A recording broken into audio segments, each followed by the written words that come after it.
Mubarak in power for 30 years means he has the experience. He knows how to keep the country going. 30 years of security. He has been able to crush terrorism. Sina and Taba, all these places are now safe.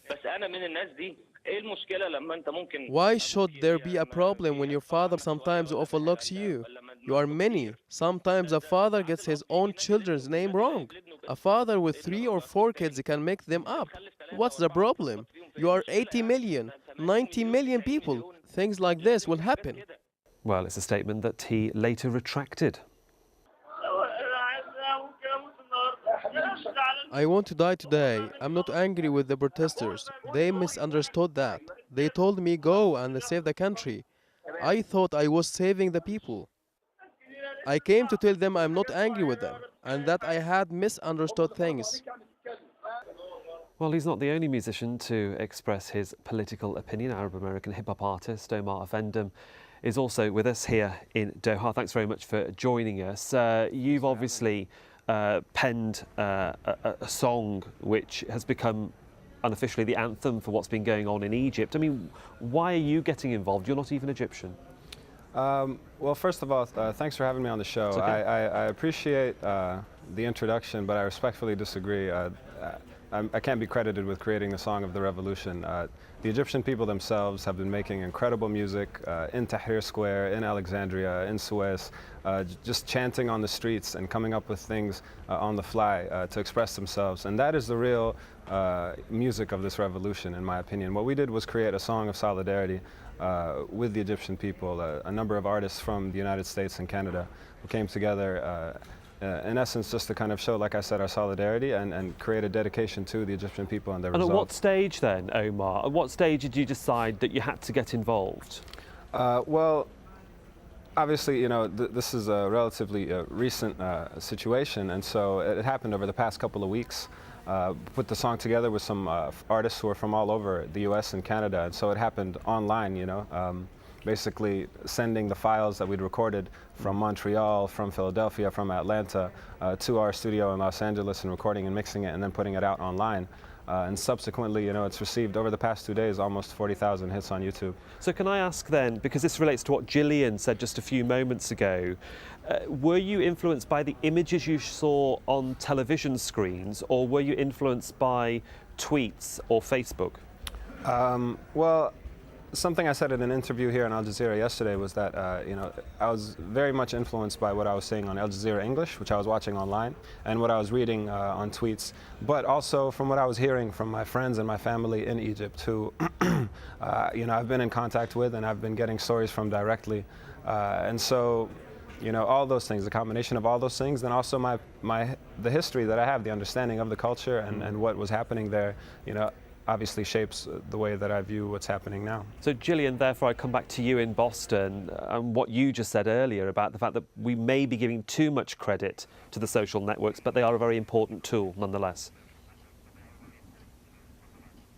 Definitely, and I think, you know, what Omar just said, that it was a mix of all of those things, that it was television, it was the photos, the images, the tweets, all of it together is certainly a compelling story and a compelling narrative. And, you know, it's funny because Omar's song has actually been all over my Facebook pages in the past couple of days from people that I didn't even know were paying attention. Well, let me come then to Courtney, because people have been paying attention, and they paid attention especially in Egypt when the government cut the internet off, and there were very inventive ways of getting round it. How surprised were you by the way people circumvented the problems that they were facing? I have to say I'm not that surprised at how the people circumvented it. I think that we've seen companies like Facebook and Google are willing to help find workaround solutions, and that the digital activists in Egypt are very good at publicizing information and getting information about how to avoid censorship or bypass that. What I was surprised by was the Egyptian government's decision to completely shut off the internet and mobile phones. That had a huge economic cost associated with it, and frankly, I didn't think that they really had the capacity to do that. But I do want to address this idea that I think we're perhaps, by trying to avoid the utopianism of social media, we're actually not giving enough credit to it in terms of it did help provide a voice to the Egyptian people in a media environment where you have the vast majority of television stations are state-owned. You have newspapers that are state-owned, as well as clearly defined along opposition party lines. Yes, you do have somewhat of an independent media, but ordinary people, and especially young people, have pretty limited access to mainstream media and to presenting their views. So actually, blogs and Facebook and Twitter, but especially, blogs and these self-publishing tools have been really important to give Egyptians and especially the youth a voice and to let them bypass the stranglehold of mainstream media on the news agenda. So I don't think we should discount the role. So, didn't mean to interrupt you there, Courtney. It's just that Mohammed shaking his head in disagreement. I just wanted to know why. Yeah, I can kind of disagree on that because the social media did not provide a voice to the Egyptian. It helped them to spread their information and their news in the first place. And the social networking playing a role, it's an important role, of course, but it's merely the role of the secret publication have done during the Soviet era. The nice thing about the social networking, it's easy, friendly, accessible, and it's international, cross-boarding, and it's multilingual, and that's make it very, very friendly user and more benefits. And if we can ask, since the idea is the social networking, why the government did not use the social networking in response in the activities and the protesters? Because it's not the social networking problem, or it's not about social networking. Again, the social networking played a key role. I don't give them any credit or zero credit. Of course, we give them a credit, but it's not give them too much credit because using the crowdsource again in covering what's going on, and citizen journalism is a very important thing and it's very tremendous power, but it's not giving the Egyptian the voice. Gillian, can I bring you in here? Because I just want to pick up from what Mohammed just said about why the government didn't use social networking. They seem to be behind the curve. What we did see was the Vice President and various other government officials. Some have talk condescendingly to the public, especially to the younger generation, by saying you should go home, you shouldn't be so bad, you should listen to your parents, and actually appealing to parents as well in a very, you might say, old-fashioned way. They really didn't have a handle certainly from a third party looking in. Well, I think to what Mohammed said about these tools, I think there's a really good point here about the internet being shut down, which is to say that, these tools being available also allows the government a way to look in on people, to spy on what they're doing. And, we see right now with Syria unblocking Facebook, there's always that risk that, that the government could also be using it to monitor the activities of people online.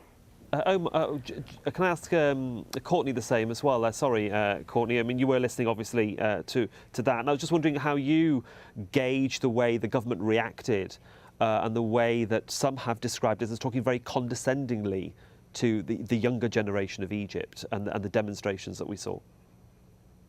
Well, I think it's par for the course. I mean, I think it's been surprising at how unsophisticated the Egyptian government has been in using any sort of online media. You see very few NDP blogs. You don't see a big presence on Facebook or in Twitter trying to control the debate. So they've pretty much allowed Egyptian civil society and really pro-democracy, anti-Mubarak voices to dominate the blogosphere and the social media realm. So I think that's pretty interesting. Unlike, for example, in Sudan, where you had the government create faux Facebook pages to try to entrap protesters.